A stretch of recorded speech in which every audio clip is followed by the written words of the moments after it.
ನಿನ್ನೆ ಲೋಕಸಭೆಯಲ್ಲಿ ಬಿಜೆಪಿ ಸರ್ಕಾರಕ್ಕೆ ದೊಡ್ಡ ಹಿನ್ನಡೆಯಾಗಿದೆ. ಕ್ಷೇತ್ರ ಪುನರ್ವಿಂಗಡಣೆ ಮತ್ತು ಮಹಿಳಾ ಮೀಸಲಾತಿ ಸಂಬಂಧಿತ 3 ಮಸೂದೆಗಳನ್ನು ಲೋಕಸಭೆಯಲ್ಲಿ ಪರಿಚಯಿಸಲಾಗಿತ್ತು.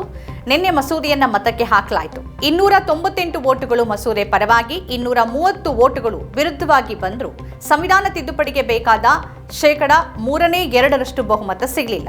ಸರ್ಕಾರ ಕ್ಷೇತ್ರ ಪುನರ್ವಿಂಗಡಣೆ ಮಸೂದೆಯನ್ನ ತಕ್ಷಣ ಹಿಂತೆಗೆದುಕೊಳ್ತು. ಇದು ಕೇವಲ ಮಸೂದೆಯ ಸೋಲಲ್ಲ, ಬಿಜೆಪಿಯ ಅಸಂಘಟಿತ ರಾಜಕೀಯ ಕುತಂತ್ರದ ಸೋಲು. 3 ದಿನಗಳ ವಿಶೇಷ ಅಧಿವೇಶನದಲ್ಲಿ ಉದ್ವಿಗ್ನವಾದ ಚರ್ಚೆ ನಡೆಯಿತು. ಪ್ರಧಾನಿ ಮೋದಿ ಮತ್ತು ಅಮಿತ್ ಶಾ ಅವರು ಮಹಿಳಾ ಮೀಸಲಾತಿಯನ್ನ ಇತಿಹಾಸದ ಮಹತ್ವದ ಕ್ಷಣ ಅಂತ ಬಣ್ಣಿಸಿದ್ರು. ಲೋಕಸಭಾ ಸೀಟುಗಳನ್ನ 543ರಿಂದ 850ಕ್ಕೆ ಏರಿಸಿ 2029ರ ಚುನಾವಣೆಗೆ ಮಹಿಳಾ ಮೀಸಲಾತಿ ಜಾರಿ ಮಾಡುವುದಾಗಿ ಭರವಸೆ ನೀಡಿದ್ರು. ದಕ್ಷಿಣದ ರಾಜ್ಯಗಳ ಸೀಟುಗಳು ಕುಸಿಯೋದಿಲ್ಲ ಅಂತಾನೂ ಹೇಳಿದ್ರು. ಆದರೆ ವಿಪಕ್ಷಗಳು ಇದನ್ನ ತೀವ್ರವಾಗಿ ವಿರೋಧಿಸಿದ್ವು. ಮಲ್ಲಿಕಾರ್ಜುನ್ ಖರ್ಗೆ, ರಾಹುಲ್ ಗಾಂಧಿ, ಪ್ರಿಯಾಂಕಾ ಗಾಂಧಿ, ಡಿಎಂಕೆ ಸಂಸದರು ಮುಂತಾದ ನಾಯಕರು ಇದು ಮಹಿಳಾ ಸಬಲೀಕರಣದ ಹೆಸರಲ್ಲಿ ಫೆಡರಲ್ ರಚನೆ ಮೇಲಿನ ದಾಳಿ ಅಂತ ಹೇಳಿದ್ರು. ಉತ್ತರದ ರಾಜ್ಯಗಳಿಗೆ ಅನುಕೂಲ ಮಾಡಿಕೊಟ್ಟು ದಕ್ಷಿಣದ ರಾಜ್ಯಗಳ ಪ್ರಾತಿನಿಧ್ಯವನ್ನ ಕುಸಿಯುವಂತೆ ಮಾಡುವ ತಂತ್ರ ಅಂದ್ರು. ಜಾತಿ ಗಣತಿ ಇಲ್ಲದೆ ಮೀಸಲಾತಿ ಹೇಗೆ ಅಂತ ಪ್ರಶ್ನೆ ಮಾಡಿದ್ರು. ಆದರೆ ಮೀಸಲಾತಿ ಜಾರಿಗೆ ಕ್ಷೇತ್ರ ಪುನರ್ವಿಂಗಡಣೆ ಅನಿವಾರ್ಯ, ಇದು ಯಾವುದೇ ಪಕ್ಷಕ್ಕೂ ಅನಾನುಕೂಲ ಅಲ್ಲ, ದೇಶಕ್ಕೆ ಅನುಕೂಲ ಅಂತ ಬಿಜೆಪಿ ವಾದ ಮಾಡಿತು. ವಿಪಕ್ಷಗಳು ಮಹಿಳಾ ಮೀಸಲಾತಿಗೆ ಬೆಂಬಲವನ್ನ ಸೂಚಿಸಿದ್ರೂ ಕೂಡ ಇದನ್ನ ಕ್ಷೇತ್ರ ಪುನರ್ವಿಂಗಡಣೆಯೊಂದಿಗೆ ಬೆಸೆದು ರಾಜಕೀಯ ಲಾಭ ಪಡೆಯೋದು ಸರಿಯಲ್ಲ ಅಂತ ವಾದಿಸಿದ್ವು. ಇಲ್ಲಿ ಕೇಂದ್ರ ಸರ್ಕಾರದ ಹಿಡನ್ ಅಜೆಂಡಾ ಸ್ಪಷ್ಟ.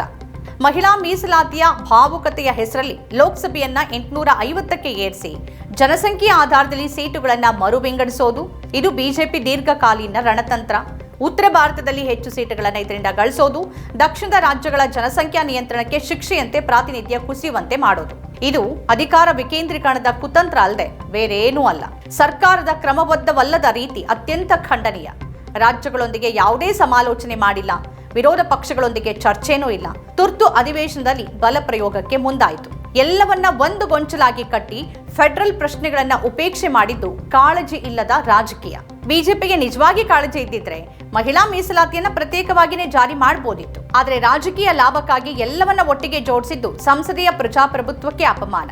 2 ವಾರ ಕಾಯೋಕಾಗದೆ ಆತುರದಿಂದ ಚುನಾವಣೆ ಹೊತ್ತಲ್ಲಿ ಮಸೂದೆಗೆ ಸೋಲಾಗತ್ತೆ ಅಂತ ಗೊತ್ತಿದ್ದೂ ನಡೆಸಿದ್ದು ಕೆಟ್ಟ ರಾಜಕೀಯ ಉದ್ದೇಶ ಮಾತ್ರ ಹೊಂದಿದೆ. ಈಗ ವಿಪಕ್ಷಗಳನ್ನ ಮಹಿಳಾ ಮೀಸಲಾತಿ ವಿರೋಧಿಗಳು ಅಂತ ಹಣೆಪಟ್ಟಿ ಕಟ್ಟುವ ಕೆಲಸ ಕೂಡ ನಡೀತಾ ಇದೆ. ಈ ಸೋಲು ಒಂದು ಪಾಠ.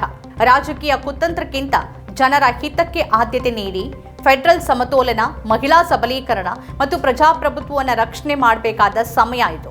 ಉತ್ತರ ಮತ್ತು ದಕ್ಷಿಣದ ನಡುವೆ ಭಾಷೆ, ಪ್ರಾದೇಶಿಕತೆ, ಧರ್ಮದ ಆಧಾರದಲ್ಲಿ ಕಂದಕ ಸೃಷ್ಟಿ ಮಾಡ್ತಿರುವ ಬಿಜೆಪಿ ನಿಲುವು ದೇಶ ವಿರೋಧಿಯಾಗಿದೆ. ನಮ್ಮ ಕಾರ್ಯಕ್ರಮಗಳನ್ನು ನೀವು ನೋಡ್ತಾ ಇದ್ರೆ ನಮ್ಮ ಚಾನೆಲ್ ಅನ್ನ ಸಬ್ಸ್ಕ್ರೈಬ್ ಮಾಡಿ, ಪಕ್ಕದ ಬೆಲ್ ಐಕಾನ್ ಒತ್ತಿ ನಮ್ಮನ್ನ ಬೆಂಬಲಿಸಿ. ಹಾಗೆ ನಮ್ಮ ಕಾರ್ಯಕ್ರಮಗಳನ್ನ ಲೈಕ್ ಮಾಡಿ, ಕಮೆಂಟ್ ಮಾಡಿ, ಅದನ್ನ ಬೇರೆಯವರಿಗೂ ವಾಟ್ಸ್ಆಪ್ ಮೂಲಕ ಶೇರ್ ಮಾಡಿ. ನೀವು ಹೀಗೆ ಮಾಡಿದಾಗ ನಮ್ಮ ಚಾನೆಲ್ ಮತ್ತಷ್ಟು ಜನರಿಗೆ ತಲುಪಲು ನೀವು ನಮ್ಮೊಂದಿಗೆ ಸಹಕರಿಸಿದ ಹಾಗಾಗುತ್ತೆ. ಇದು ನೀವು ಯಾವುದೇ ಖರ್ಚಿಲ್ಲದೆ ಕೆಲವೇ ಸೆಕೆಂಡುಗಳಲ್ಲಿ ನೀಡಬಹುದಾದ ಸಹಕಾರ. ಧನ್ಯವಾದಗಳು.